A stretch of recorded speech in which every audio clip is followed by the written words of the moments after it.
Silane. E eu sou a Lídia. E esse é o Berg no Teatro. E hoje nós vamos falar sobre a peça Chroma Key.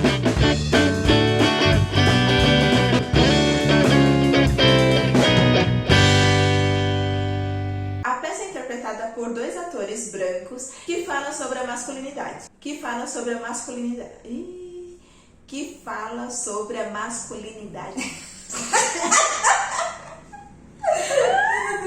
Esses dois atores, eles interpretam o mesmo personagem. Então eles intercalam o personagem e o outro, a consciência, e a hora eles invertem. Então o tempo todo você percebe que existe um diálogo interno muito grande desse personagem consigo mesmo. A peça mostra um homem em depressão, que tem ali todos os seus questionamentos e mostra um diálogo entre ele consigo mesmo, como eu já falei. Ele mostra a parte constantemente escondida pelos homens, que é a parte de ser frágil, a parte até de ser brutal, a parte que geralmente os homens se envergonham, ou não, né, dependendo da laia que se anda aí, que as pessoas se envergonham de falar algumas atitudes, alguns pensamentos.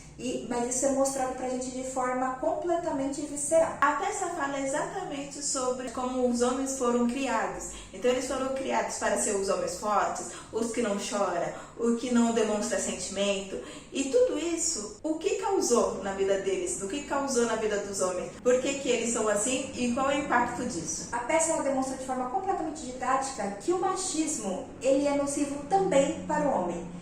Porque muitas vezes os homens ficam falando assim, vocês são as feministas, vocês querem ser superiores aos homens. Não, a gente não quer vingança. A gente quer igualdade. E o machismo é nocivo, inclusive, para o homem. Quando a sociedade conseguir enxergar isso de uma maneira límpida, aí sim a gente vai começar a falar em mudança. E é interessante trazer esse texto com dois homens interpretando, porque, infelizmente, homem, em sua maioria, só ouve homem. Então a gente levantar a plaquinha falando, isso também faz mal pra vocês? Não, pra eles nada. Então ver homens falando sobre isso é o modo de que eles vão ser ouvidos. O interessante também dessa peça é que apesar dos dois homens serem os protagonistas, a peça foi escrita por uma mulher e dirigida por uma mulher. E eu acho que isso traz um pouco mais de equilíbrio na hora de mostrar o ponto de vista sobre a masculinidade. Porque o homem, por mais evoluído que seja, ele não percebe porque ele cresceu assim. Então ele nem sempre percebe os privilégios que tem. Nem sempre ele percebe que ele está numa posição diferenciada em relação à mulher. Porque pra ele tá tudo bem. É assim que devia ser mesmo. Porque pra ele é cômodo. Então quando a gente tem esse contraponto, principalmente da direção e da autora da peça, a gente percebe que aí sim a gente pode chegar num diálogo um pouco mais igualitário. E a peça ela é interpretada num local muito pequeno, o que faz a gente perceber exatamente o que está acontecendo ao redor. Então é interessante observar que o público reage ao que está acontecendo. Então você vê assim, a pessoa muito perto, tá ali na sua frente e você consegue enxergar. Então tem um corredor, a peça é interpretada nesse corredor e a gente consegue perceber a reação das pessoas. Homens ficavam incomodados de, tô falando isso, não quero ouvir, algo assim. Algumas mulheres ficavam de paz, gente, é sério, tadinho do homem, cuidou do homem, nossa, homem sofrendo. Tem diversas reações ali que a gente percebe no decorrer da peça. E é interessantíssimo, porque eu e a Neném, nós somos pessoas muito expressivas, né? Então, durante a peça, teve um momento em que foi narrada uma cena, e nessa cena nos remeteu a odores, algumas posições de homem e mulher, e a gente ficou assim. E aí o ator na hora olhou pra nossa cara e fez, tipo, E eu achei isso interessante, porque dá uma liberdade pro ator de também interagir com o público. Porque assim como nós somos receptivas e está interagindo de forma positiva, também tinha essas pessoas que a Neném falou, que estava assim, remexendo, revirando os olhos. Teve até um rapaz que fez assim, tipo, meu Deus, de novo essa história? Sim, gente, vai ser de novo essa história enquanto não mudar a história.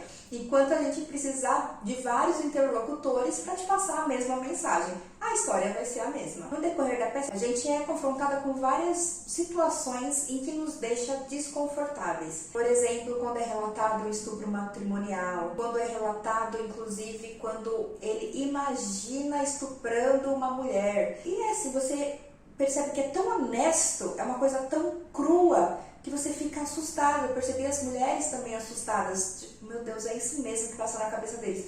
Na verdade, esse é o nosso medo. Então, o medo constante das mulheres é esse. que a gente passa na rua, quando mexem com a gente tá pensando, meu Deus, eles já devem estar imaginando como pegaria a gente, assim, assado. E isso é falado de uma forma muito crua durante a peça. E dá uma sensação de revolta, angústia, mas também dá tipo, caraca, alguém está falando sobre isso. Alguém está tendo coragem de expor isso de forma assim, sem travas, sem pudores. Outro assunto que veio à tona de novo nessa peça, que aconteceu na peça sem registro, acontece agora, é a questão da paternidade, né? O quanto que a ausência paterna causa na vida das pessoas, o quanto a presença paterna causa. A ausência paterna prejudica tanto os homens quanto as mulheres, e mais uma vez essa peça fala sobre isso. Apesar de ser um tema bastante forte, e a gente tem percebido que existe até uma recorrência nesse tema, a peça é inovadora, porque ela nos coloca numa situação de estar muito próximo dos atores, a gente ouve os áudios, tudo muito próximos, tudo muito como se nós estivéssemos podendo participar daquela peça e não só assistir. Então, mesmo sendo um tema recorrente, e a gente já falou o motivo dele ser recorrente, que ele vai permanecer recorrente, é muito importante a gente ver os diferentes pontos de vista e as diferentes formas artísticas de nos apresentar esses temas fortes e muitas vezes desagradáveis, como que é o machismo. E é legal desse formato da peça, como foi proposto, como a Lady falou já,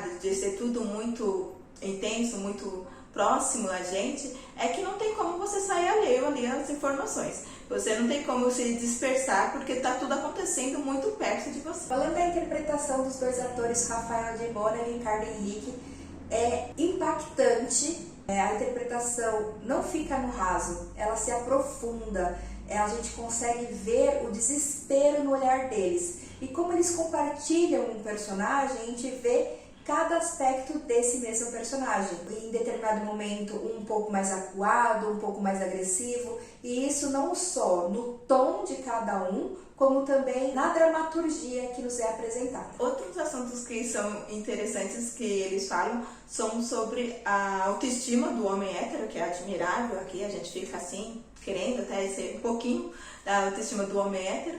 Eles falam sobre o impacto disso, do quanto que os homens têm que ser melhores do que tudo, têm que ser sempre o macho alfa da história, e quanto isso impacta na vida deles também. Uma coisa que eu observei, eu faço psicanálise, né? Na verdade, eu faço assim, eu passo com um psicanalista.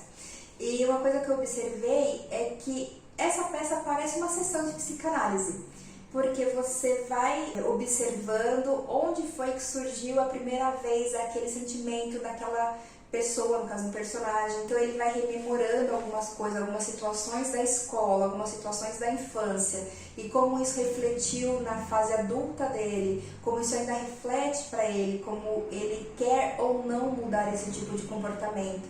Então fica um subtexto que é o seguinte: faça mais. Essa a mensagem que eles deixaram. Essa mensagem é que resume a peça. Se ela Inclusive tem um momento em que ele relembra na infância que ele foi eleito por uma menina Lara, que o nariz dele era o mais bonito da escola. E se isso é verdade, realmente condiz, porque esse nariz é muito lindo. Que nariz! Narizinho assim, ó, perfeitinho. E ele fala que qual que foi a relevância disso nele, como que isso reverberou depois dele, quando ele também foi eleito como mais mal vestido, e que impacto isso teve, tipo, eu saí disso pra isso, por que que isso é tão importante, como isso mexe com a autoestima e até mesmo como isso mexe com o crescimento pessoal de cada um. Então é isso, pessoal, obrigada por ter assistido a gente até aqui, se inscreva no nosso canal, curta o vídeo e compartilha pra todo mundo. E também tem nas redes sociais, Facebook, Twitter, Instagram, Kawaii, TikTok, tudo @berco72. E como a gente sempre fala por aqui, vá ao teatro, tchau!